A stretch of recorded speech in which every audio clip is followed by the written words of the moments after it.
I'm still trying.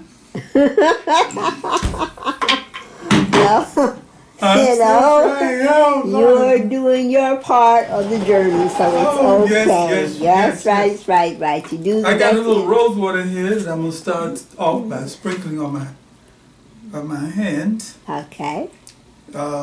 Not as good as sanitizer, because I've used sanitizer earlier in the day, like about 10 minutes ago. I use sanitizers, as you do, all the time. Yes. Every time you go in and out of anything. Oh, most definitely. You got to have it there in the car to put it on, yeah. Yes, put it on, wipe it off.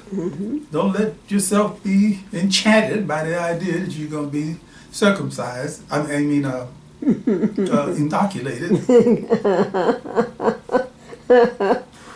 All left up. all that. It might help you, but it might not, because the fool next to you might be carrying some stuff around that he wants to transmit. Okay, where are we? We are on Channel 7? Chapter 9. Chapter 9. Yes, okay. I don't mean to try to confuse you or anything, but... For real? Zola is such a charming woman. What did the brother call you in Ghana? Bad Zola. He meant Madame, but he couldn't get off in the last part. Yes. So Arthur Kennedy. Yes, Leonard Kennedy. Leonard Kennedy. Nicknamed you Mad Zola. Sometimes, rarely, but right. Sometimes. He had no name for me. Well, it's called, if you take me there, I go there. That's right, Mr. Odie. Okay. Okay. Getting serious now. Yes. Who said that? I don't know. I got to watch you. I got my eyes on you. Yeah. Well, I can guarantee you I got my eyes on you. All right, Mr. Hawkins, chapter 9, please. Of Brazilian Nights.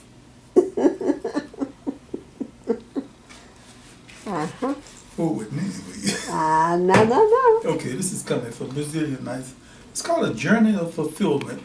And the story in brief, about those who may not be aware of what it's about or what it pertains to, concerns itself with what might happen if someone who owned a business called Stretch Management Corporation, and this person had decided what sense does it make to go out and try to de-stress other people when you might be in distress. So she, Valonga Prince, the business is located in Augusta, Georgia. She decided to trip out into the world and study with the world's masters. It's something she always wanted to do. She always wanted to find out something about the bullfight. She always wanted to know how to play conga drums. She wanted to know how to play the Japanese instrument called the koto. She wanted to learn how to write well, better, and on and on and on. So, also the main thread in the fabric is her desire to learn how to play Capoeira Angola. She's aware of it, she knows about it, so she winds up in Brazil, Bahia to be specific, studying with Mestre Juizo. Master Juizo is from the old school, very, very hard, very tough, but very tender. So she is at this point on a voyage to take the time to try to put her experiences together, and she's traveling on a ship called the Anabacoa. Anabacoa, Anabacoa, Anabacoa, Anabacoa, Trupapatia, Junca, Trupapatia, Junca, Junca, Junca, Junca, Junca, Junca, Junca, Anabacoa, Kaka, Anabacoa, Kaka, Kaka, Kaka, Kaka, Anabacoa, Anabacoa, Anabacoa, Anabacoa, Turpapapatira, tunka, paparabatira, kukwa, paparabatira, paparabatirika, babarabatiri, babaratirika, babarababa, titi. We used to try to dance to that in Chicago without knowing a word of Spanish or what we were dancing to, because everybody had fallen in love with the mambo. Of course. So the song, the name of the ship comes from that song, Anabacoa. Very good. I Fictitious thought I ship. was just throwing a few stanzas Real there. song. Okay. The Anabacoa was registered to Liberia, Greek-owned, and was taking a 7-day voyage to Acapulco. Valonga stepped into the ballroom, stashed a gem bag in a corner, made a surreptitious pan look around the room for stray persons, and began her workout. She was filmed with sweat after half an hour and paused to towel her face and neck. There he was, in his usual place, dressed in white. She nodded in his direction, the nervous reaction of a familiar stranger. He absorbed her nod and moments later made a dry nod in return. And remained in place, watching her.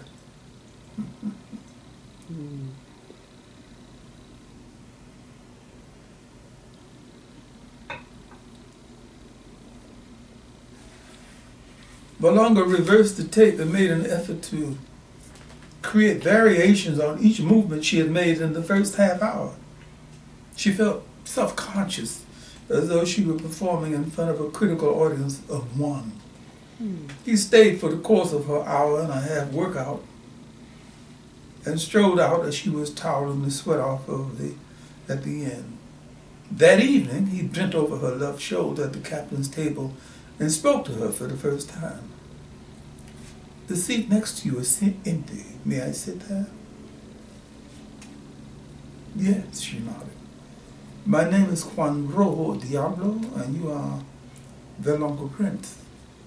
She felt twinges of nervousness sitting next to the man who had been watching her workout. He knew her name, that was easy. He had asked one of the stewards. I like your Capoeira Angola. She felt as though someone had poured a hot glass of water down her back. What did he know about Capoeira Angola? Why didn't he say Capoeira Regional? That's what most people knew. Oh, are you a capoeirista? I've done some of that in my time, yes. Also Taekwondo, Aikido, and Tai Chi. You're a martial artist.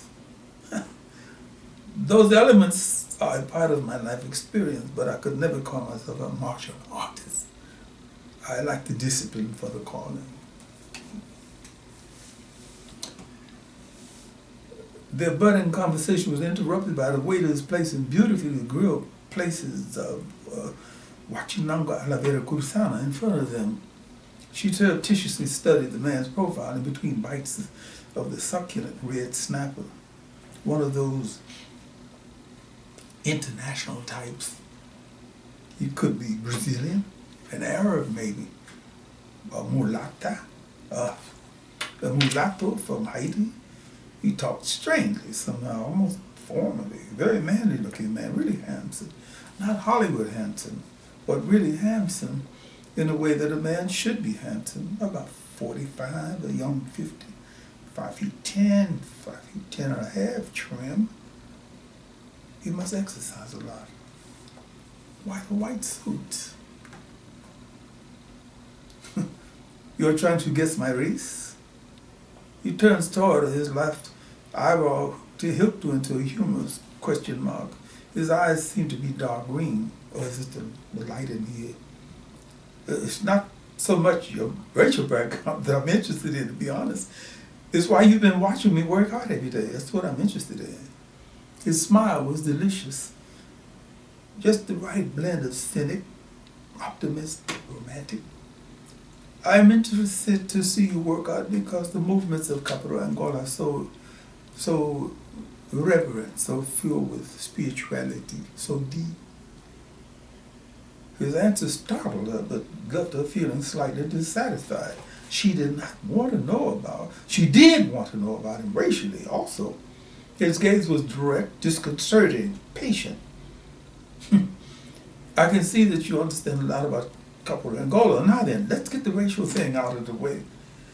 He took a sip of wine and made a delicate burp before answering.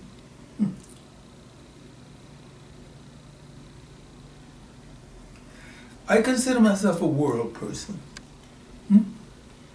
I hold a Dominican Republic passport. My parents on my mother's side were African, Spanish, French, Portuguese, Italian.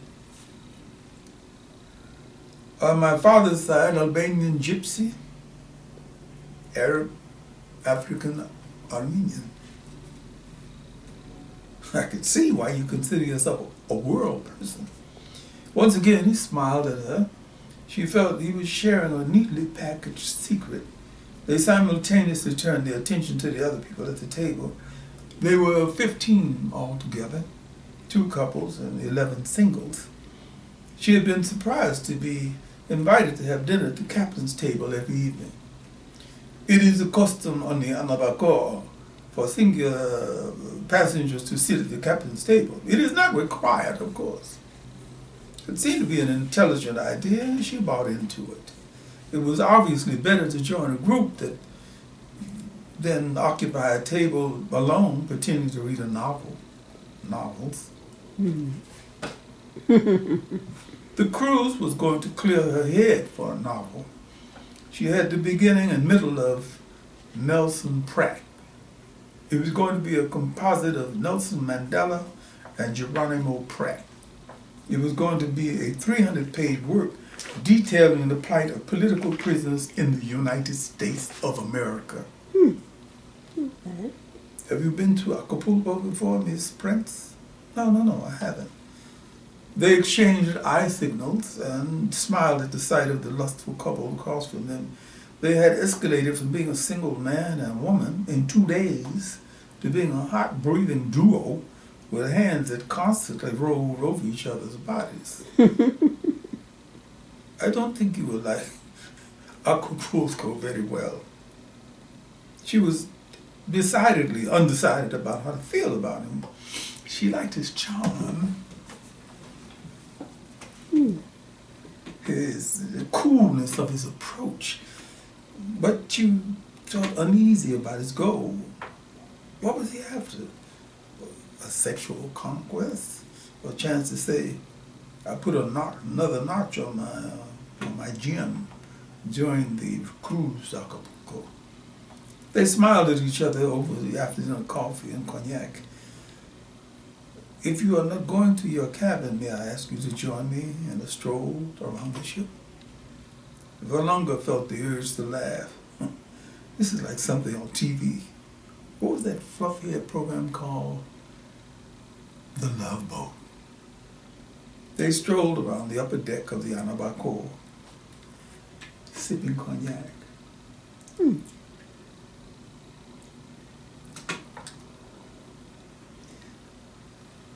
Have you been on many cruises, Mr. Diablo? Please. Don't be so formal. Please call me Juan, and I will call you Valonga. Okay, fine. Well, they paused near the stern and leaned over to stare at the odd sight of the moon gobbling up the bubbles trailing their ship.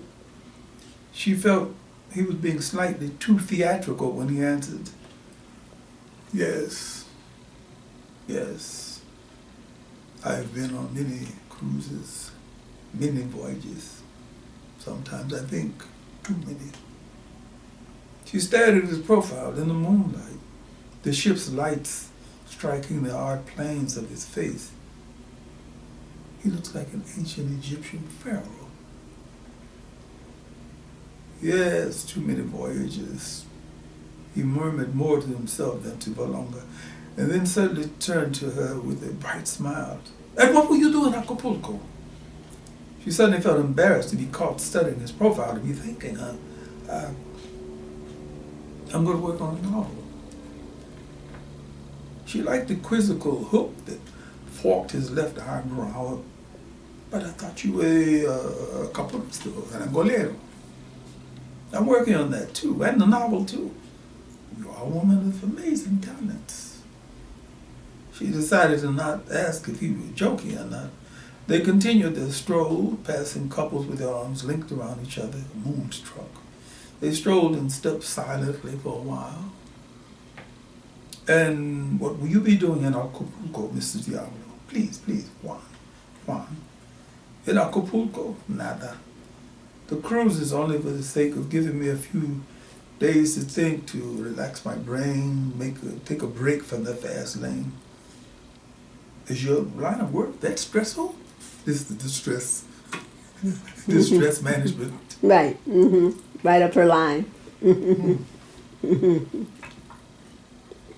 little voice whispered softly, "Careful, Valonga. The stress management consultant in you is beginning to surface."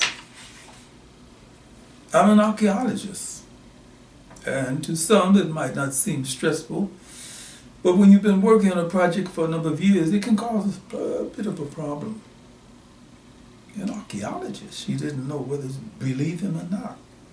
Are you currently dealing with a project? Yes, as a matter of fact, I am. I'm taking a few weeks off right now, but the project concerns our investigation into the importance of the quilombos of Brazil, those settlements of escapees from slavery. Oh, I see. So that's how you know so much about Capoeira Angola. He made a slight mocking bow. We're learning more and more all the time. They spontaneously clicked their empty cognac glasses together. Would you like to have a nightcap with me, or refill? No, thank you. It's been a full evening for me already. Are you practicing tomorrow morning? As close to 10 o'clock as possible. Perhaps I could join you. She couldn't conceal the surprise. To work out, to practice Capoeira Angola? He smiled roguishly. I've been mentally practicing with you, and I'm not too much out of condition. I didn't mean to imply. I understand. 10 a.m. in the ballroom. Sure, yes. See you in the morning. He had left her at the entrance hallway to her stateroom. Good night, Valonga. Sweet dreams. Good night, Juan. Sweet dreams.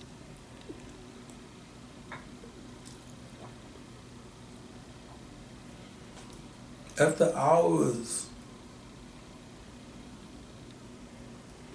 of making slow motion love, after the mutual exchange of love feelings, he, the man, stood up and backed away from her, smiling, leaving her with a perfect memory.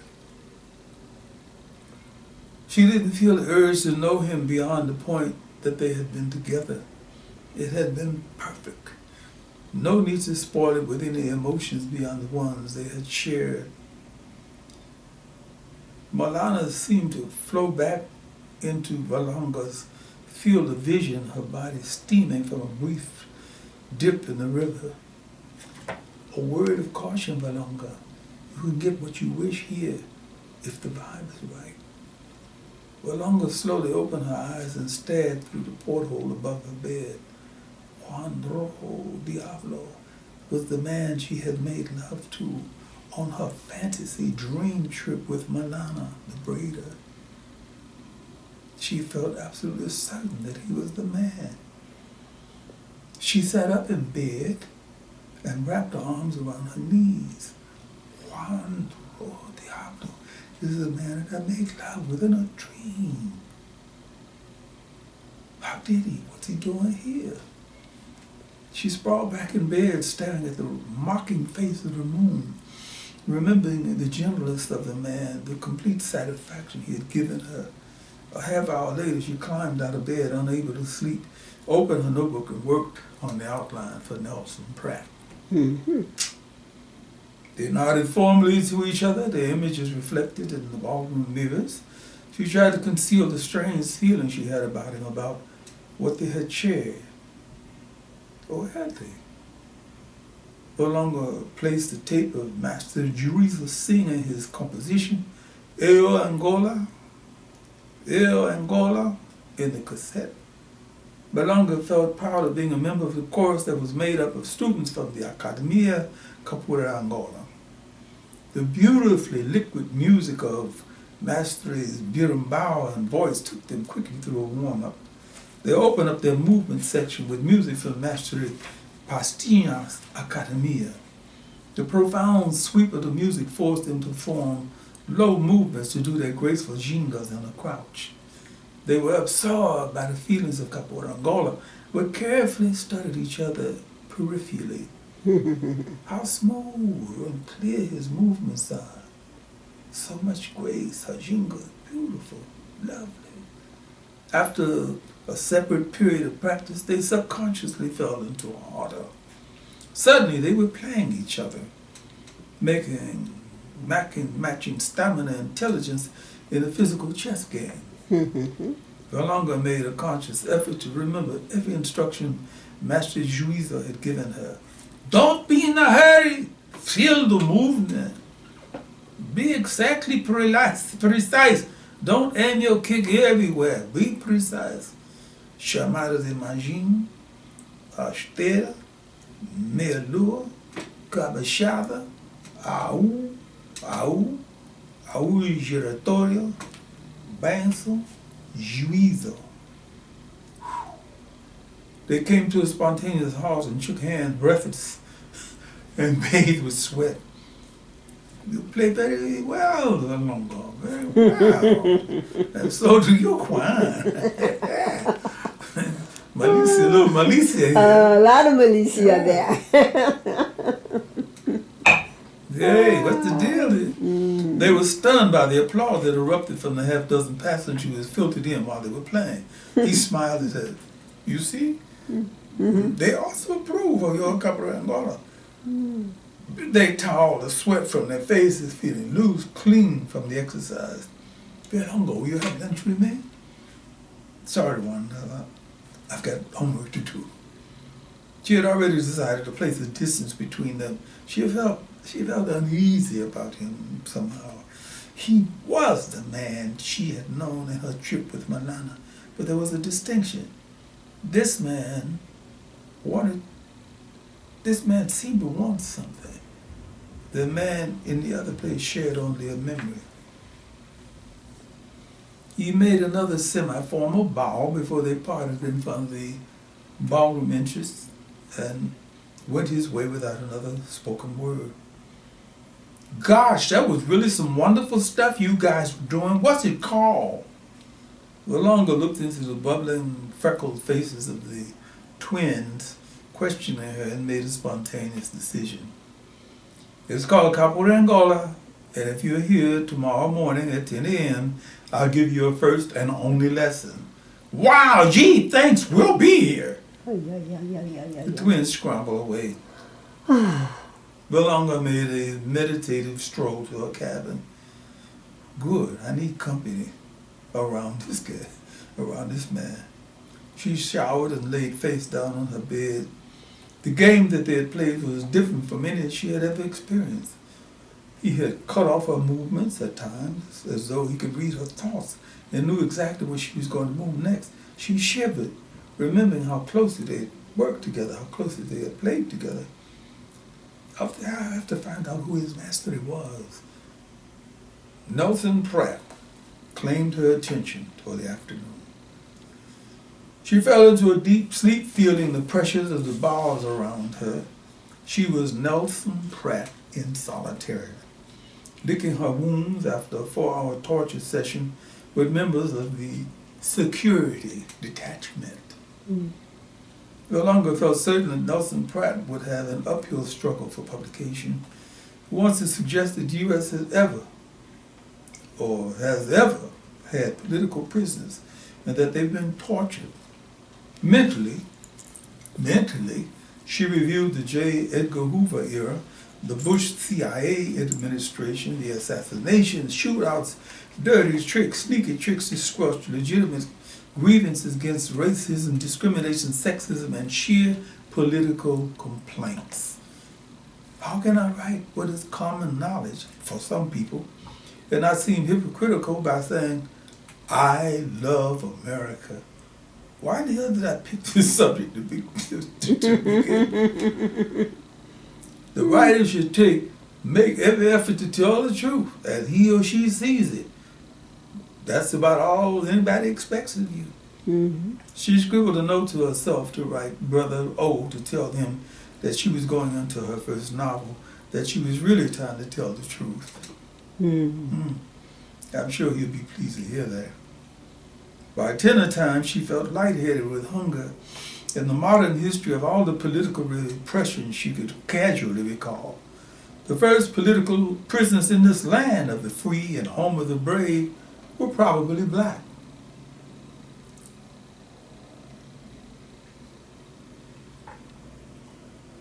The outline was done. She had a beginning, middle, and end, complete with rising action, climax, and resolution. It was time for dinner. Diablo signaled for her to occupy the seat to his right.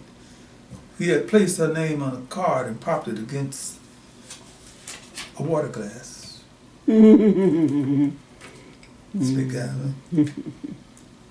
huh? I didn't know we were allowed to reserve seats at the captain's table. We're allowed to do whatever we can get away with, he whispered. Valonga felt warm, felt turned on by the way he spoke to her. And what do we want to get away with? He winked and lifted his wine glass and shared a toast with her. Mm-hmm. The night air was lush with pleasant smells, the ocean calm, mysterious. They strolled the deck, cognac glasses held at port arms. We are close to Acapulco. Another night and we'll be there. They paused in the same place they had stopped the night before. Juan, I'm curious about something. He cocked his eyebrow at her, expecting a question with the expression. Juan? Yes? I know that this may seem like a silly cliche, but have we ever met? Have we ever known each other before? The quizzical expression surrendered to a calm, serious, but strangely mysterious look. He gently took her glass and placed both of the drinks on a nearby tray. Yes. Yes, we have known each other. He said as he scooped her into his arms, and I can't begin to tell you how happy I am to be with you again.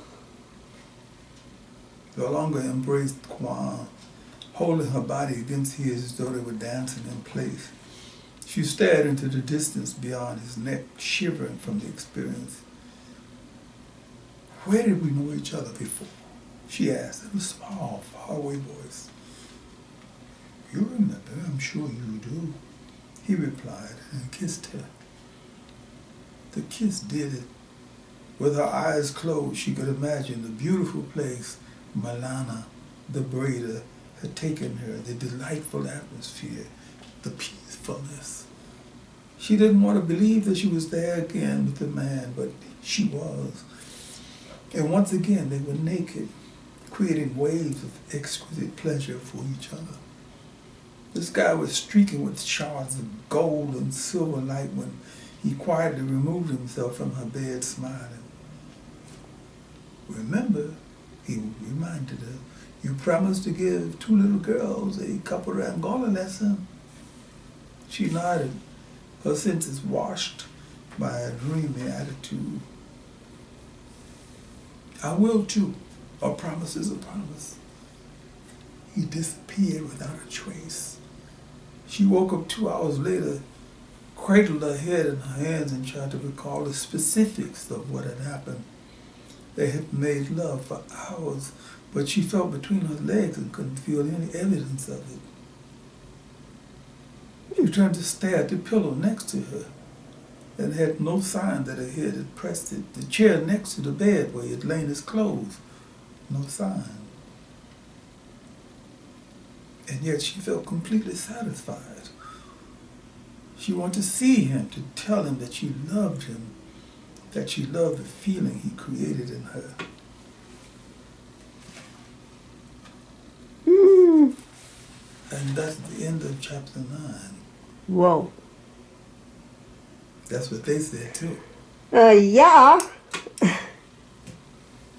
Oh, shumbaleo, yeah, yeah, baleo. Oh, shumbaleo, ale Kente baleo. baleo. Oh, shumbaleo, yeah, Yeah, yeah, yeah, baleo. baleo. Oh, shumbaleo, ale baleo. Uh-huh. Okay, having ended chapter 9 on that note, What I a think it's wonderful just day. simply time to call it in for the moment. Yes, yes, for the moment in time. Beat you to it, didn't Uh-huh. well, I didn't say the whole thing, moment in time. Okay, there you go. Anyway, Brazilian Nights. They can be purchased at Amazon, Woo! Barnes & Noble, local bookstore. Just say I want a copy of Brazilian Nights by Odie Hawkins. His website is www.odiehawkins.com. And let's see, here we go. And come on, turn it on. Here we go. Brazilian Nights, there it is. And there we go. So, Hot! hot book, obviously. Thank you very much. That was lovely, romantic, and etc., etc. You know what I'm trying to do as a male writer. Let me into gender politics a bit. Mm-hmm. Some people I know said, "Hey, Odie, wait a minute, man." A couple of my male chauvinist friends, especially. Mm-hmm. Wait a minute, man. You mean to tell me that you're writing a book about a female Mm-hmm. character who is going around doing things that dudes do? Mm-hmm. Well, wait a minute. What are you talking about?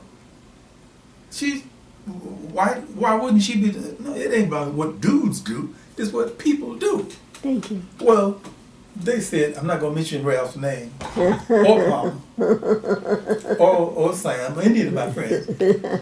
But they were saying things like, well, you know, she's just simply out there. Female. Yeah, Woman. right. Well, Amazing. if you changed Valonga's name to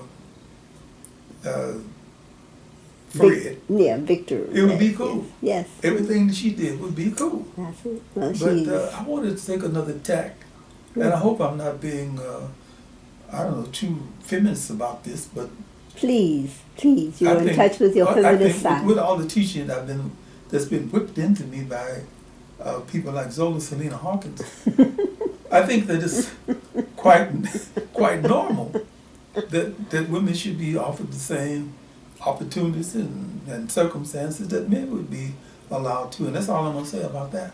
Ashe. Thank you, Odie Hawkins. Until next time. Tomorrow night. I'm sorry, tomorrow afternoon.